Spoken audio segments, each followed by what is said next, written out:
Hi. So today we're going to take our first look at Alteryx. I did make a PowerPoint. Anyone who knows me knows this is not my strength. So while I'll take a look at the PowerPoints, I'll also go back and forth between Alteryx and the PowerPoint so that you guys can actually see what it looks like live. So today all I'm going to look at is basically the terminology that you're going to hear me use a lot in class, as well as the layout you should expect to see when you go into Alteryx. All right, so the basic terminology I'm going to talk today about, workflow, the toolbar and the tool palette, the canvas space, the results pane, and running our data. And so the very first time you go in, you're going to open Alteryx, and it's going to look something like this. And so Alteryx is a little bit different than a lot of the other programs that you're used to using at St. Joe's. It's got a different overall outlay of what we're going to be doing. And so today we're going to start with workflow. So the workflow is over here on the right. You'll notice that right now I'm on new workflow. So anytime you want to pull in a data set from anywhere on your computer, you can actually pick up the data set and drop it in here, whether it's from Excel, PDF, CSV, any type of file you want to bring in, you can just drag and drop it in here. So this is where your workflow is going to begin, by bringing in your data so that we can read it. One thing that Alteryx automatically does is give you kind of a start here and try and convince you to do some steps in Alteryx. If you want to do that, feel free. If not, my very last slide will show you how to get rid of this. So when we say workflow, what we're really talking about is bringing your data into Alteryx in order to be able to do something with it. Okay. Once we get past this idea, so this is what Alteryx looks like, although we just had it live. This is where your workflow is. You can have more than one data source, or even the same data source multiple times. You can have multiple workflows going at the same time. You can have different projects going on, and anytime you want to add a new one, you simply click the plus button. Okay. Now, the toolbar and the tool palette, that is all the stuff that you're going to see up here inside of Alteryx. And so what do we mean by bar and what do we mean by palette? The bar I think of is your traditional, you have your file, edit, view options that you would have in Excel or Word that has your cut, copy, paste. But the actual tools in Alteryx kind of have a set of pieces at the very top that I think of like the toolbar in Word and Excel. And those are separated by color coordinated pieces. And for the most of this course, we're really going to focus on these front four. Now, underneath of that bar is what we call the palette. The palette is these pretty little pictures that are color coordinated underneath of the toolbar. So when you go into Alteryx, you have your bar across the top, and then you have these little icons inside of the tool palette.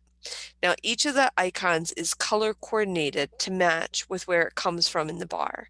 And so some of them will be green, and that's going to tell you how to transfer data into Alteryx, and then how to push data out of Alteryx. So bringing it in from Excel, doing something with it, putting it back into Excel, bringing it in from Excel, doing something with it, moving it into Tableau. It's your ins and outputs, so how you're going to in and output data. Okay, the blue, which is circular here, and so they're going to be in circles up here. The blue circle is going to be your data preparation and the different things that you're going to do in order to prepare data. Your purple squares are going to be your joining of data, joining and unioning. And red is going to be when you want to do some form of transformation on the data. And so even though you can see that there's a little yellow star up here, this is because these are currently automatically considered to be favorites, the most likely things that you're going to do while you're in Alteryx. But if I actually click on input output, there's several different choices along the palette, and not all of them are stars. So it doesn't think you want to do map output. It doesn't think you want to do directory or date and time it, stamp it. But it does think you might want to browse the data, input the data, output the data, and have text input. And so if you don't want text input, you can unclick it. And now when I go back to my favorites, it's no longer one of my choices. And so this is just a quick grab of the most common things that you're actually going to take from the tool bar. So the input and output, the data preparation can do things like clean the data, filter the data, sort the data, impute the data. So it allows you to do a lot of little things. Joining the data will allow you to append it, do joins, or unions of the data, and transformation will allow you to transpose the data, sum the data, make running totals, have weighted averages. There are some more advanced functions like machine learning and text mining, but for this course, we're probably going to spend a lot of our focus on the first four. You're free to go beyond that. Okay, and so we went over the green group are basically your data connectors of input and export. The blue group are your preparation tools. The purple are your join tools, and your red are your transform tools. Next, we're going to look at this bottom region. So what it's highlighting is called the results pane. The results pane is where you are going to get any status reports. It'll allow you to get a quick look of your data when you pull it in, see, make sure it looks like you expect it to look. When you're trying things, it'll let you know if everything worked smoothly, and if it does, it'll show you the output of what happened to your data after you did any form of transformation. So all of that is going to happen in this results workflow, which will always be right underneath of where the actual workflow or steps of your input design is going to take place. Okay. Last but not least, we're going to spend most of our time in class, while the workflow is cool and we'll do a lot of fun things pulling down which ones we're going to use. This left-hand side is the canvas space, and the canvas space will change depending on what we're trying to do inside of Alteryx.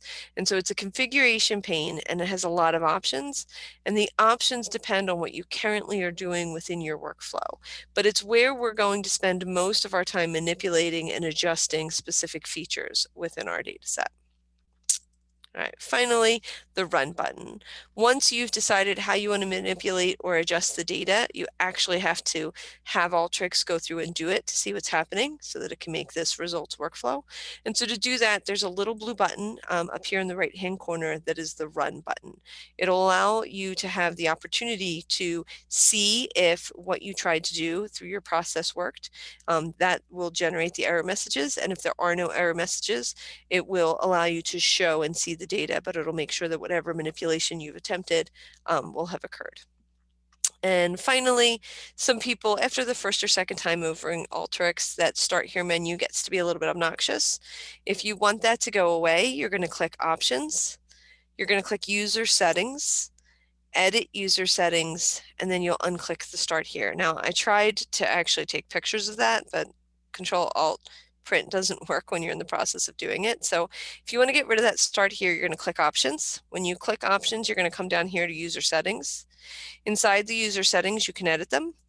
And within editing, you're going to unclick the Start Here at Startup. So you don't want to show that.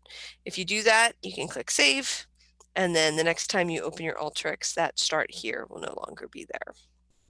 All right, so that was our initial tour just to get you guys started. Hopefully now the terminology isn't so overwhelming, and when we start playing with it, you'll be able to get moving.